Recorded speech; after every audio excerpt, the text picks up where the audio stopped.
Hello साथियों, स्वागत है आपका श्री शोध में। हम लोग आज शुरू करने वाले हैं करंट अफेयर्स का सीरीज। जैसा कि लास्ट इंट्रोडक्शन वीडियो में आपको बता चुका हूं, ठीक है। आप लोगों ने करंट अफेयर्स के लिए यदि परीक्षा बंधन को खरीद लिया हो तो अच्छा है, नहीं खरीदा है तो मत खरीदिए। दोनों ही स्थितियों में आप आज मेरे साथ जो देखेंगे राष्ट्रीय परिदृश्य, आपका काम केवल इतना है, तसल्ली से बैठिए, ध्यान से मेरी बातों को सुनिए, आपको चीजें याद हो जाएंगी, ठीक है। उसके बाद अगर आपके पास बुक है बहुत बेहतर है, सामने खोल के रखिए, जो चीजें बता रहा हूं मार्क करते जाइए। फिर आपको एनालाइज कीजिए कि आपने जब रीड किया तो कहां तक पहुंचे, और जब मैं चीजें बता रहा हूं इसकी डेप्थ कहां तक जा सकती है। ये थोड़ा सा अंतर रहेगा, ठीक है। हाँ, इन सब चीजों को पढ़ के आप भी निकाल सकते हैं, इसमें कोई बहुत बड़ा काम नहीं है कि इन सब चीजों के कंटेंट को निकाल लेना, ठीक है।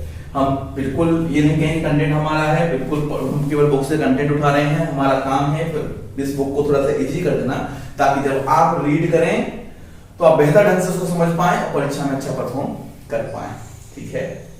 चलिए, मैं आप सबका होस्ट, आप सबका एजुकेटर धर्मप्रिय गौतम और डीपी।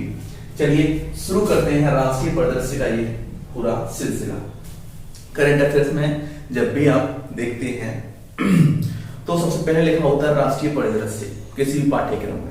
उसी राष्ट्रीय परिदृश्य को शुरुआत हम करते हैं। अंतरराष्ट्रीय घटनाएं, राष्ट्रीय परिदृश्य, ठीक है, और संबंधित घटनाएं इत्यादि इत्यादि।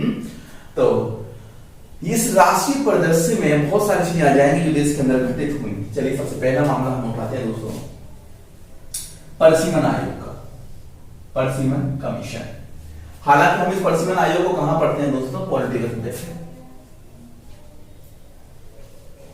राज्य व्यवस्था में परसिमन आयोग के बारे में आप सबने जानकारी दी होगी, ठीक है। ये मसला क्यों आया है अभी संज्ञान में? क्योंकि जम्मू एंड कश्मीर में परसिमन आयोग का गठन किया जा रहा है, ठीक। परसिमन आयोग क्या होता है, बहुत शॉर्ट में बता देता हूं, बहुत छोटी सी उस शॉर्ट में।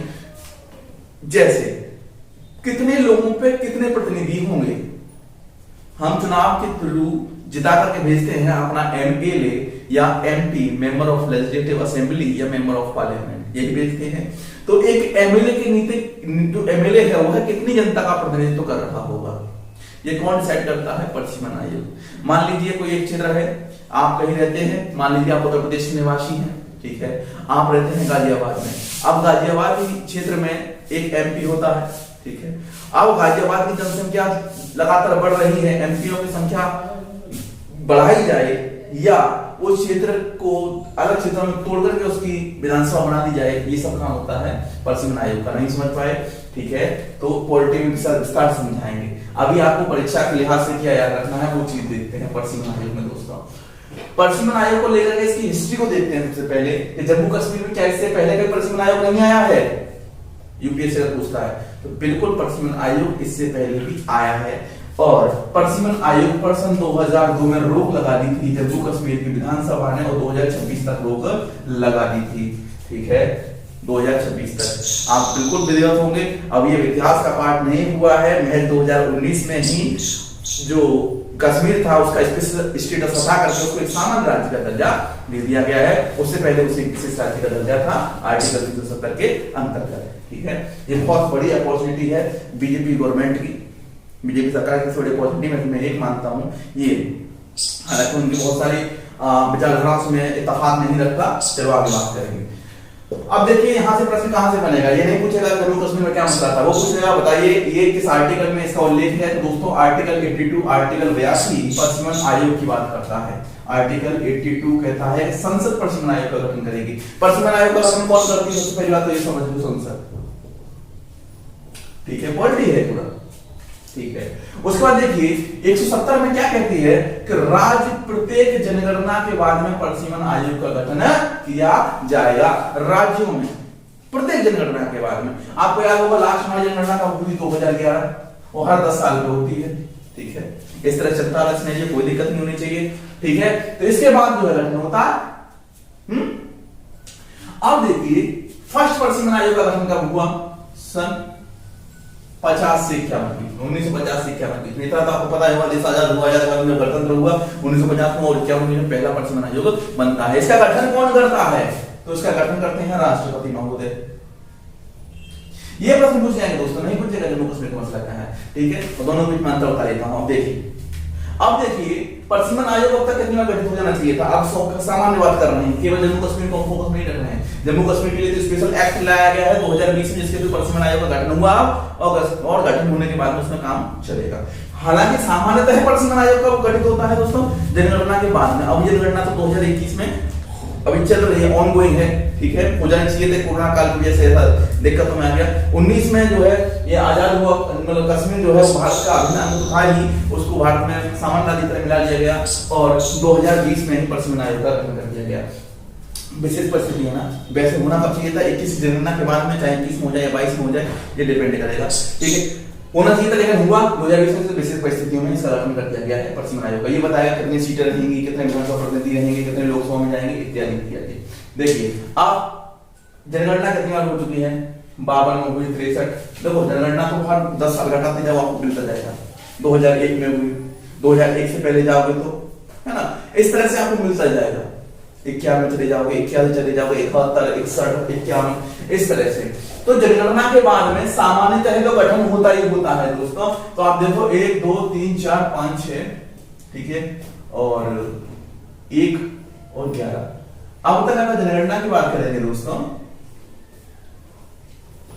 8वां जनगणना हो गई है, 8 दशक बीत चुके हैं, ठीक है, 51, 61, 61, 71, 81 है ना, 91, 1 और 2011, माफी चाहूंगा 7 बार जनगणना हो चुकी है, 7 दशक बीत गए हैं, 7 बार जनगणना हुई है। इन 7 बार में से दोस्तों 2 बार ऐसा गया जब परसिमन आयोग का गठन नहीं किया गया है। यहां से डेट में पूछेगा, यूपीएससी स्टेटमेंट डालता है हर जनगणना के बाद में परसिमन आयोग का गठन भारत में किया गया, क्या ये क्वेश्चन सही होगा गलत होगा? गलत होगा। क्यों होगा? क्योंकि 81 और 91 इन 2 वर्षों में परसिमन आयोग का गठन नहीं किया गया, बाकी रिमेनिंग किया गया। अगर स्टेट बीसीएस में पूछेगा डायरेक्ट सन पूछ लेता है कि बताइए निम्न में से कौन किस सन में परसिमन आयोग का गठन नहीं किया गया। समझ के प्रश्न कैसे बनते हैं, करंट अफेयर्स को कैसे पढ़ना है, थोड़ा सा और बता देते हैं दोस्तों इसी टॉपिक में। ये गठन कैसे होता है परसिमन आयोग का, तो देखो दोस्तों आप लोग लिख लेना, जितनी रिकॉर्डिंग है। CGI chief justice of India x, मतलब हमारे देश का former chief justice of India, ex chief justice of India जो रिटायर हो चुके हैं, वह है भारत के मुख्य न्यायाधीश, ठीक है, जो रिटायर हो चुके हैं। उनके साथ में कौन रहेंगे? चीफ इलेक्शन कमीशन, मुख्य चुनाव आयुक्त प्लस स्टेट इलेक्शन कमिश्नर, राज्य चुनाव आयुक्त, ये सब मिलकर परसिमन आयोग का गठन कर लेंगे और परसिमन आयोग अपनी रिकमेंडेशंस देगा। फिलहाल परसिमन आयोग की रिकमेंडेशंस जो इंडिया में चल रहे हैं 2026 तक है दोस्तों, 2026 तक उसकी रिकमेंडेशंस पे काम करेगा इंडिया, ठीक है। संसद का विस्तार हो रहा है, इसी से रिलेटेड है। अब संसद का विस्तार हो रहा है, करंट अफेयर्स में आएगा, बताइए ये संसद का जो विस्तार हो रहा है वो कौन सा प्रोजेक्ट? तो सेंट्रल विस्टा प्रोजेक्ट बहुत ज्यादा चर्चा में रहा, बोले किसान को ये कर रहे हैं, सेंट्रल विस्टा प्रोजेक्ट को बढ़ा रहे हैं, करंट अफेयर का ऐसे होता है, ठीक है। चलिए मूव करते हैं नेक्स्ट की तरफ, ज्यादा डिटेल में जाते हुए। मसला बहुत ज्यादा बड़ा, वो मसला ऐसा है दोस्तों, इसको आप पढ़ेंगे तो काफी लंबा चौड़ा दे रहा है, लेकिन जो क्वेश्चन लाइक पॉइंट है वो मैंने शॉर्ट आउट कर दिए हैं। मसला क्या है दोस्तों, अभी कोरोना काल हुआ, कोरोना काल में होते ही दोस्तों क्या हुआ कि कोरोना काल में सबसे ज्यादा जरूरत थी सोशल डिस्टेंसिंग की, ठीक है। सोशल डिस्टेंसिंग के साथ साथ बहुत सारे लंबित मामले जो पड़े हुए थे जेल में, और बहुत सारे मामले मतलब जो पैरोल पे कैदी बाहर आ गया, बाहर रह गया, जेल के अंदर वो जेल के अंदर रह गया, ठीक है, प्रशासनिक कार्यों में बहुत बड़ी बाधा आ गई। तो सुप्रीम कोर्ट ने इसमें संज्ञान लिया और दोस्तों ये इन्होंने कहा कि आप अनायास ही जो है गिरफ्तारी ना करें, यदि बहुत आवश्यक है तभी गिरफ्तारी करें इत्यादि इत्यादि, ठीक है। हाँ, हमारी जेलों की हालत थोड़ी कॉम्प्लिकेटेड है, मानना पड़ेगा, लेकिन जो वास्तव में कन्वेक्टेड है उसको माहौल भी वैसा मिलना चाहिए, उसको जेल जैसा फील होना चाहिए। लेकिन फिर भी मानवाधिकार नाम की कोई चीज होती है, बेशक कैदी है, बेशक वो गुनहगार है, लेकिन फिर भी जीने जितना तो उसको सहूलियत देनी चाहिए। प्रश्न हमसे क्या पूछा जाता है, हम उस पर बात करते हैं, ठीक है। ये लंबा मसला है कि किसको जीने की सहूलियत देनी चाहिए या नहीं देनी चाहिए, ठीक है। हाँ, अब देखो ये कुछ केसों के नाम हैं जो पूछे जा सकते हैं उसको यहाँ से, बाकी इसमें कुछ इंपॉर्टेंट नहीं है इस टॉपिक में। Supreme court guideline on prison के जेलों के ऊपर क्या गाइडलाइन सुप्रीम कोर्ट ने दिया है उसकी बात चल रही है दोस्तों। देखिए सुप्रीम कोर्ट ने अभी एक संज्ञान लिया और संज्ञान के आधार पर कुछ केस हाईलाइट हुए। देखो एक तो अवनीश कुमार वर्सेस बिहार राज्य, 2014 में केस हुआ, ये पीआईएल के थ्रू हुआ था। DBM Patnaik versus Andhra Pradesh, DDM Patnaik ने केस किया, आंध्र प्रदेश की गवर्नमेंट की उसमें पार्टी बनकर के आई। अरविंद कुमार ने किया तो बिहार राज्य की गवर्नमेंट से पार्टी बनकर के आई जेल के ऊपर कि जेल ओवर क्राउडेड है, ठीक है, इत्यादि इत्यादि। अब देखो दो चीजें, दो केस जो पुराने हैं, ठीक है, एक केस तो ये नया ही है, री instrument condition in 1882 versus Assam राज्य। इंप्रूवमेंट द कंडीशन मतलब प्रेजेंट जेल में कंडीशंस को सुधार करना, 2018 में ये केस हुआ था, ठीक है। एक बहुत पुराना केस है Charles Sobhraj case versus Bihar jail. Charles Sobhraj के ऊपर तो चार्ल्स मूवी भी बनी है, चार्ल्स कुछ भी है, उसमें आपके हरियाणा के जो एक्टर हैं रणदीप हुड्डा, उन्होंने काफी अच्छा एक्ट किया है। तो चार्ल्स सोबराज ने भी ये केस किया बिहार जेल के ऊपर, यहाँ लिविंग कंडीशंस सही नहीं है कैदियों की। तो सुप्रीम कोर्ट ने कुछ गाइडलाइन अभी जारी की है, इस वजह से सारे केसों का दोबारा से जिक्र हो गया। तो सुप्रीम कोर्ट की गाइडलाइन कहती है कि देखिए आप अनायास ही किसी को ज्यादा गिरफ्तारी मत कीजिए, 7 साल या उससे ऊपर का कनेक्शन है तभी आप गिरफ्तारी कीजिए, ठीक है, इत्यादि इत्यादि। तो दोस्तों जो काम का था हमने 4 केस निकाल दिए हैं। यूपीएससी हो सकता है इसमें से किसी एक केस को उठा करके पूछ ले, या स्टेट पुलिस से शायद पूछ ले कि यह केस किससे संबंधित है, चार्ल्स सोबराज केस किससे संबंधित है, या जेल से निम्न में से कौन सा केस संबंधित नहीं, इस तरह का प्रश्न बनेगा, ठीक है दोस्तों। चलिए कुछ करंट अफेयर्स के पॉइंट और देख लेते हैं। रिसेंटली जब एक सर्वे हुआ, सर्वे इंडिया में कौन करता है, जो है क्राइम ब्यूरो ऑफ इन्वेस्टिगेशन है ना, वो बॉडी जो सर्वे करती है, देखते हैं कि जेल के अंदर 2019 में भारत में 1350 जेलें हो गई है दोस्तों, और 2018 में कितनी थी, 1339, 339 जेल से इंप्रूवमेंट हुआ 11 का, और ये बन गई 50, ठीक है, 11 जेलें और बन गई एक साल के अंदर। ये कन्विक्शन रेट कितना है हमारा, 93%। मतलब अगर 100 केस हुए दोस्तों तो उसमें 93 लोग गिल्टी पाए गए और 47 छूट गए, ये होता है कन्विक्शन रेट, 47 है। इस साल 400 लोगों को डेथ पेनल्टी दी गई है, मृत्युदंड की सजा दी गई है। ये सब पॉलिटिकल ऐसा है, आप वहां पढ़ेंगे सुप्रीम कोर्ट गाइडलाइन के ऊपर चीजें क्या थी मैंने आपको बता दी। बिल्कुल पैनिक नहीं करना है, इस तरह इतने बड़े बड़े केसों का नाम है, कोई दिक्कत नहीं है, थोड़ा सा याद रखो, यहां से तो आप स्ट्राइक कर ले जाओगे, चीजों को रटना नहीं होता, चीजों को समझना होता। इस ये जो आप बुक में पढ़ोगे तो उसमें काफी लंबा चौड़ा दे रखा है, लेकिन काम का केवल इतना ही है दोस्तों, ठीक है। चलिए आगे आ जाओ। अब देखो कुछ बहुत ही कंट्रोवर्शियल टॉपिक निकलने वाला है, कंट्रोवर्शियल है अदरवाइज नहीं लेंगे। पिछले कुछ समय से बहुत ज्यादा चर्चा में रहा, वो रहा लक्षद्वीप। अब लक्षद्वीप तो चर्चा में रह ही रहा, ठीक है, टिकटॉकरों की वजह से नहीं कि लक्षद्वीप में जाकर के वो बनाए पिकनिक बनाए मालदीव चले गए, इस वजह से नहीं, लक्षद्वीप जो रहा वो रहा प्रशासनिक कंट्रोवर्सी की वजह से दोस्तों।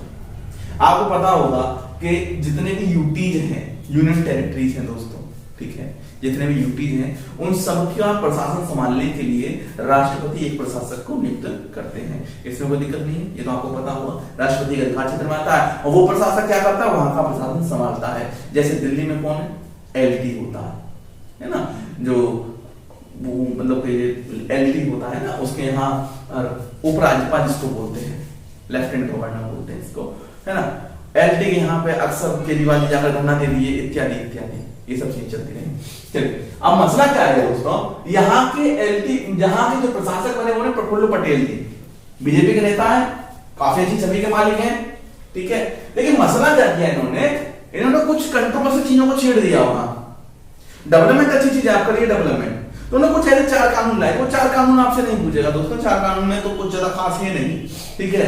तो वो जैसे एक कन्वेक्शन एक्ट ले आइए, एक कन्वेक्शन कर देंगे किसी को भी अगर अनलॉफुल एक्टिविटी करेगा तो 1 साल के लिए, ठीक है, और बीफ बैन के लिए एक्ट ले आए, है ना, और मदिरा को उन्होंने खोल दिया, इत्यादि इत्यादि। तो मसला कहां सबसे पहले हुआ दोस्तों, देखो एक तो एक बात करो कि लक्षद्वीप विकासात्मक परिवर्तन जो हुआ प्रफुल्ल पटेल का, तो मैं आपको बता दूं यहां प्रश्न कैसे बनेगा। तो दोस्तों यहां प्रश्न कभी भी याद रखना, किसी कंट्रोवर्सी से प्रश्न नहीं आने वाला, किसी भी कंट्रोवर्सी से प्रश्न नहीं आएगा। यहां प्रश्न आएगा, यहां लक्षद्वीप की ज्योग्राफी पढ़ लेना दोस्तों, ध्यान रखना, लक्षद्वीप के नजदीकी उसका कौन सा द्वीप किससे मिलता है, उसके पास में मालदीव है तो मालदीव के निकटतम कौन सा है, उसके बाद में लक्षद्वीप में जो उसकी राजधानी है मिनिको है, ठीक है, तो उसमें कितने द्वीप हैं, ठीक है, इत्यादि इत्यादि। तो लक्षद्वीप का बड़े गहन अध्ययन कर लेना दोस्तों, क्या कंट्रोवर्सी नहीं पूछता है कोई परीक्षा, वो उसको कंट्रोवर्सी से जोड़ करके उसका अब क्या डायमेंशन बचता है, कोई इतिहास लक्षद्वीप का है नहीं, लक्षद्वीप कोई इतिहास नहीं है, कुछ खास इतिहास नहीं है। हाँ केवल इतना ही इतिहास है भाई अब जो लंबा हो जाएगा वीडियो, उस इतिहास को हमने पहले बता रखा है। लक्षद्वीप का कुछ खास इतिहास नहीं है दोस्तों, आपको ज्योग्राफी पढ़नी पड़ेगी, इसकी ज्योग्राफी आपका काम है। करंट अफेयर के पॉइंट फिर बता देता हूं आपको। तो देखो लक्षद्वीप क्या है, लक्षद्वीप में कुछ भूमि है, कुछ लेगून्स हैं और कुछ ओशन है। लेगून क्या होते हैं, एक जियोग्राफिकल प्लेस होता है, ठीक है, जैसे डेल्टा होता है वैसे लेगून होता है। लेगून डेल्टा में काफी अंतर है, ज्योग्राफी पढ़िएगा, ठीक है, ज्योग्राफी क्लास नहीं है, करंट अफेयर्स का है। अब देखिए यहाँ के लोगों का मुख्य बिजनेस क्या था, तो मत्स्य, मतलब कि फिशरिंग यहाँ का मुख्य बिजनेस था दोस्तों। यहाँ की आबादी क्या है, तो यहाँ की आबादी दोस्तों मुस्लिम आबादी है और मात्र सत्तात्मक है। अब ये मत बोलना मात्र सत्तात्मक नहीं जानते, मात्र सत्तात्मक है, ठीक है, मैटरनल सोसाइटी है, मैटरनल सोसाइटी है, ठीक है, और मुस्लिम आबादी है। अब देखो मुस्लिम के आते हैं दो चीजें शुरू हो गई, पहला बीफ और दूसरी शराब। बीफ उनके खाने का हिस्सा है, तो यहां क्या किया इन्होंने, बीफ को कर दिया प्रतिबंधित, ठीक, बीफ प्रतिबंधित कर दिया, बोले खाने का हिस्सा उसको प्रतिबंधित कर दिया। और जो इस्लाम में हराम है शराब, उसको क्या कर दिया, उस पर जो प्रतिबंधता उसे हटा दिया, दोनों ही काम उल्टे कर दिए। तो भाई विद्रोह तो होना था, विरोध तो होना ही था, वही विरोध हुआ। अब आगे क्या हुआ हमें तो लेना नहीं है, पर आप देखिए विरोध को आप याद रखें क्यों हुआ था विरोध। मुस्लिम आबादी है, मुस्लिम आबादी के खाने का जो था बीफ, उसको तो आपने प्रतिबंधित कर दिया, ये प्रतिबंधित, ये तो नहीं होगा, आप खाएंगे नहीं। और जो शराब थी जो उसको हराम माना जाता है, उसको आपने प्रतिबंध हटा दिया, ठीक है, केवल इतना ही था। इसमें पासा एक्ट भी लोग लाए थे, ठीक है, prevention of unlawful activities act जो था, इसके तहत आप क्या करेंगे कि एक साल के लिए बिना किसी बात के, मतलब आपको एक साल के लिए किसी व्यक्ति को उठाकर जेल में डाल देंगे और आपको कोई जवाबदेही नहीं होगी। वरना सामान्य स्थिति क्या होती है, मैक्सिमम 3 महीने तक पुलिस किसी को भी कन्विक्शन में रख सकती है, अगर उसका गुनाह सिद्ध नहीं होता है, बिना बताए 3 महीने तक उसका प्रिवेंशन कर सकती है। फंडामेंटल राइट में पड़े हुए प्रिवेंशन एक्ट वगैरह। इस तरह से ये विशेष परिस्थिति है कि कोई अगर देश विरोधी घटना कर रहा है इत्यादि, तो ऐसा करेंगे हम। अच्छा, दूसरे एक कारण ये लोग पंचायत को कहते हैं, 2 बच्चों के अगर जिसके बच्चे हैं वो अयोग्य घोषित हो जाएंगे पंचायत चुनाव लड़ने में, ठीक है, अलग मसला। चलिए दूसरा कि इन्होंने क्वारंटाइन की आवश्यक शर्त को हटा दिया कि कोई व्यक्ति, यहाँ पे पहले शर्त थी स्टार्टिंग में, कोई व्यक्ति अगर आएगा बाहर से तो क्वारंटाइन किया जाएगा, उसके बाद ही द्वीप में प्रवेश करेगा, लेकिन ऐसा नहीं हुआ, इन्होंने हटा दिया। तो वहां भी कोरोना फैला, तो लोग बोले कोरोना यही लेके आया है, कौन पटेल साहब लेके आए कोरोना, ऐसा नहीं है ना, ठीक है।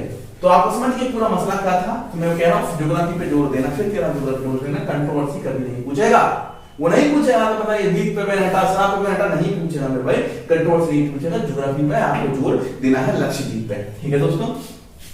अच्छा, यहां से लक्षद्वीप की वजह से एक और फेमस हो जाता है, वो है ग्रेट निकोबार योजना। अंडमान निकोबार में है, ग्रेट निकोबार द्वीप है, ठीक है।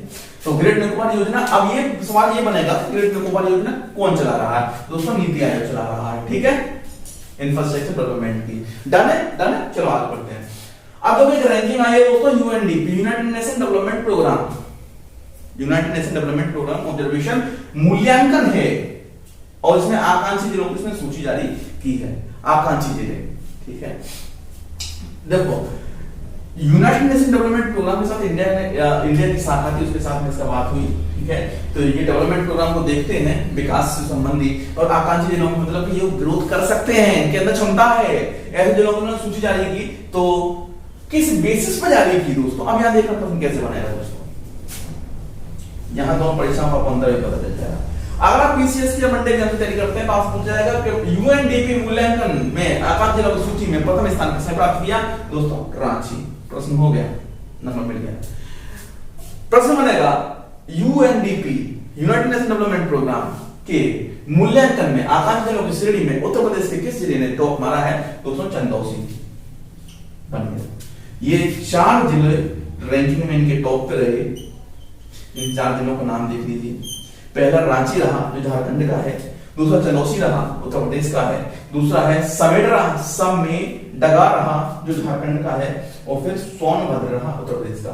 2 झारखंड के और 2 उत्तर प्रदेश के, याद रखना भी आसान है, झारखंड यूपी, झारखंड यूपी क्रम में है, ठीक है। पहले झारखंड का जिला है रांची, फिर यूपी का चंदौसी, फिर झारखंड का जिला है समेडरा, उसके बाद में फिर यूपी का जिला है सोनभद्र, ठीक है। यहां तक पढ़ लिए, ये समझो तुम्हारा कोई मंडे एग्जाम से प्रश्न यहां से छूटने नहीं वाला है, ठीक है।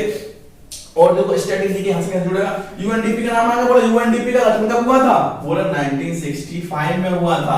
यूएन की एक संख्या, एक वो है, ये संस्था है। इसका मुख्यालय कहाँ है, तो दोस्तों मुख्यालय इसका न्यूयॉर्क, कहां पे, यूएसए में। यहां तक वनडे एग्जाम्स का आपका काम हो गया, ठीक है, आपका काम हो गया। वनडे एग्जाम्स में कोई भी प्रश्न आपका नहीं छूटेगा, इवन पीसीएस में प्रश्न नहीं छूटेगा। अब देखिए प्रश्न कैसे बनेगा, यूपीएससी का प्रश्न, वो बोलेगा भाई बताइए यूएनडीपी जो मूल्यांकन किया है उसमें फैक्टर्स क्या हैं, उसके किन फैक्टर्स के बेसिस पे किया है। तो ये जो फैक्टर के बेसिस पे किया है वो देखना जरा। फैक्टर्स है स्वास्थ्य एवं पोषण, हेल्थ और न्यूट्रिशन, शिक्षा और कृषि, एजुकेशन एंड एग्रीकल्चर, जल संसाधन, वाटर रिसोर्सेस, वित्तीय ढांचा और समावेशन। वित्तीय का क्या हो जाएगा दोस्तों, मतलब फाइनेंशियल स्ट्रक्चर एंड इंक्लूजन। अच्छा, वित्तीय ढांचा तो आप समझते हैं, ढांचा मतलब कि क्या संस्थागत चीजें क्या है, और इंक्लूजन क्या होता है, आपकी पहुंच कैसे है, बैंक तक आपकी पहुंच कितनी आसानी होता है, इंक्लूजन, फाइनेंशियल इंक्लूजन। आज सबकी पहुंच बहुत आसान हो गई है, एक क्लिक में आप अपने सारे ट्रांजैक्शन कर लेते हैं, ये इंक्लूजन है दोस्तों। फिर है कौशल विकास, स्किल डेवलपमेंट, ठीक है। ये सारे मानक हैं दोस्तों जिन आधार पर यूएनडीपी ये दिनों की रैंकिंग जारी करता है। जैसे आप क्लास में फर्स्ट आए तो कोई ना कोई मानक होगा ना, या आपके मैथ में इतने, रीजनिंग मैथ में इतने नंबर आए, हिस्ट्री में इतना, पॉलिटी में इतना, तभी तो क्लास में टॉप का एक रैंकिंग किया जाता है। तो रैंकिंग इसमें कैसे किया जाता है, इन सब मानकों के आधार पर। पीसीएस यहां तक पढ़ लेना है, आईएएस के लिए पढ़ना है, इन मानकों को ध्यान रखना है, ठीक है। बहुत आसान हो जाएगा, मेरी बातों को सुनते रहिए बस। कायदे में 2 बार वीडियो देखना भाई, कम से कम 2 बार वीडियो देखना है, सेम चीज को, चीजें आसान हो जाएगी, अच्छी तरह स्टैक करके आओ, प्रश्न नहीं छूटेगा, गारंटी लेता हूं, ठीक है। आने वाले एग्जाम से दबा के मेहनत करो। अब देखो नेक्स्ट टॉपिक पर आ जाते हैं फटाफट हम। अब है देखो नेशनल इंफ्रास्ट्रक्चर पाइपलाइन। देखो ये मसला पिछले साल भी था थोड़ा सा, इसमें आप अगर वेबसाइट पे जाएंगे नेशनल इंफ्रास्ट्रक्चर पाइपलाइन के बारे में तो पूरा एक रिपोर्ट दे रखी है। उसमें इन लोगों ने कुछ मानक डिसाइड किए कि इंफ्रास्ट्रक्चर को लेकर के एक पूरा एक प्लान तैयार किया इंफ्रास्ट्रक्चर को लेकर के कि कैसे कैसे हम विकास करने वाले हैं, इनकी हमारी कार्यविधियां क्या होंगी। एक पूरा रिपोर्ट है करीब 300 पन्नों का।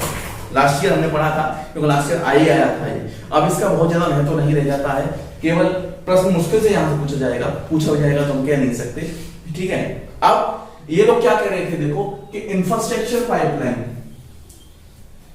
ये इसके कुछ लक्ष्य थे। बोला था कि 2025 तक 5 ट्रिलियन का इकोनॉमी इंडिया को बना देना है। अब ये लक्ष्य थोड़ा सा मुश्किल है, कोरोना काल में इकोनॉमी इंडिया की नहीं दुनिया की इकोनॉमी जो है बिल्कुल स्लो डाउन नहीं, क्रैश की स्थिति पहुंच गई है। इंडिया की इकोनॉमी तब भी रिवाइव कर रही है धीमे धीमे, ठीक है दोस्तों। तो ये थोड़ा सा लक्ष्य मुश्किल है। अब इंफ्रास्ट्रक्चर, अब दूसरा था इसमें, इसी का एक पार्ट है नेशनल मोनेटाइजेशन पाइपलाइन, इसको बोलते हैं एनएमपी।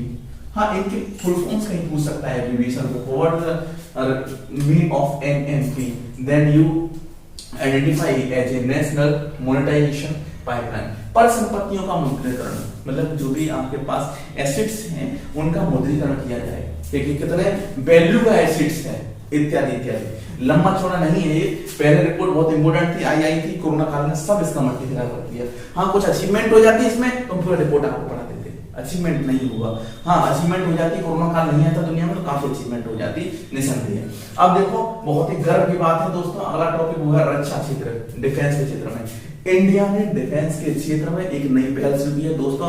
हम केवल अब मंगाएंगे ही नहीं, बेचेंगे भी रक्षा उपकरण। अब इंडिया चौथे नंबर पर आता है रक्षा उपकरण मंगाने में, ठीक है, चौथे नंबर पर आता है सबसे ज्यादा मंगाने में। अब हम बेचना शुरू करेंगे, प्रॉफिट अर्निंग करेंगे तो प्रॉफिट देंगे, तो धीमे धीमे करके ये बैलेंस होता जाएगा। तो दोस्तों 156 रक्षा उपकरणों को निर्यात को मंजूरी दी है 4 फरवरी 2021 को संसद के द्वारा, ठीक है। ये डेट किसी वनडे में पूछी जा सकती है, 4 फरवरी 2021 को क्या हुआ है, मंजूरी दी गई है दोस्तों। अब अगर कोई अच्छा बनता है डेप्थ में पूछेगा किस किस चीज को मंजूरी दी गई है, तो दोस्तों वो देख भी लेते हैं। आर्टिलरी गन को दी गई है, आर्टिलरी गन जानते हो, ठीक है। स्वदेशी लाइट कॉम्बैट एयरक्राफ्ट को दी गई है, ठीक है। हेलीकॉप्टर नहीं है, ध्यान रखना, हेलीकॉप्टर नहीं है, कंफ्यूज मत होना, एयरक्राफ्ट है, फाइटर एयरक्राफ्ट है, नॉट हेलीकॉप्टर। टैंक को दी गई है, मिसाइलों को दी गई है, टैंक रोधी खानों को दी गई है, ठीक है, समझ गए दोस्तों। इतनी चीजों को दी गई। हेलीकॉप्टर नहीं है, नहीं नहीं, और कभी अगर पूछता भी है तो हेलीकॉप्टर 100% डालेगा प्रश्न बनाने के लिए, प्रश्न बनाएगा कैसे, ऐसे प्रश्न मिलते हैं। चलिए अब इस आज का अंतिम टॉपिक देख लेते हैं दोस्तों राष्ट्रीय प्रदर्शन में, वो है दोस्तों स्थानीय लोगों को वरीयता। ये बड़ा कंट्रोवर्शियल मामला है, ठीक है, आपको ज्यादा नहीं इसमें ध्यान देना है। हाँ, जब मेंस में लिखेंगे तब बड़ा देखना पड़ेगा कि स्थानीय लोगों को जो वरीयता जो लोग दे रहे हैं वो कहां तक सही है, कहां तक गलत है। केवल इतना जान लो कि हरियाणा ने 75% लोगों को निजी क्षेत्र में नौकरी देने के लिए क्या कर दिया है, मैंडेटरी कर दिया। निजी क्षेत्र में जो भी हमारे राज्य क्षेत्र के अंदर होगा वो 75% स्थानीय लोगों को देगा, 25% बाहर से ले लो, कोई दिक्कत नहीं है। झारखंड भी ऐसा प्रस्ताव आया था 75% के साथ में, लेकिन वो क्या हो गया, वो फेल कर गया, वो पास ही नहीं करा था। ये पास करा लिया हरियाणा वाले। एमपी वालों ने घोषणा करी है, घोषणा की है, ठीक है। हालांकि मुझे समझना चाहिए जो देश है वो पूरी जो देश ये राज्य है, राज्य के संसाधन है, राज्य के लोग, ये राज्य में कुछ चीजें पूरे देश की है, ये देश की जनता का देश है, ठीक है। आप अकेला नहीं है जो आप इस तरह की हरकतें करेंगे, ये गलत अवधारणा है। पहले ही बहुत सारी गवर्नमेंट करती आई है, आगे भी करेंगी, ये पॉलिटिकल मुद्दा है, ठीक है ना, मोटा मोटी याद रखो। देखिए राष्ट्रीय प्रदर्शन को हमने बहुत ही आसानी से समझने की कोशिश की, इसमें बहुत सारे टॉपिक्स मैंने कवर कर लिया। अब एक वीडियो यहाँ से यहाँ 1.5 वीडियो लगेगा, या एक वीडियो के बाद कुछ समय बच जाएगा तो उसको आगे बढ़ा देंगे, राष्ट्रीय प्रदर्शन कंप्लीट हो जाएगा, प्रश्न छूटने नहीं देंगे। आपका काम है तसल्ली से सुनना है इसको, ठीक है, ध्यान से सुनिए, 2 बार सुनिए और चीजों को समझने की कोशिश कीजिए, नोट्स बनाइए, 100% आप स्ट्राइक करके आएंगे, भरोसा रखिए, ठीक है। तैयारी करते रहिए, आपको उज्जवल भविष्य की कामना की जाती है। वीडियो को दोस्तों शेयर करें, ज्यादा से ज्यादा लोगों तक पहुंचाएं, लाइक कमेंट ना करें कोई दिक्कत नहीं है, लेकिन लोगों को भला होना चाहिए, यही मेरा उद्देश्य है इस प्लेटफॉर्म से। चलिए मिलता हूं अगले वीडियो में, तब तक के लिए जय हिंद।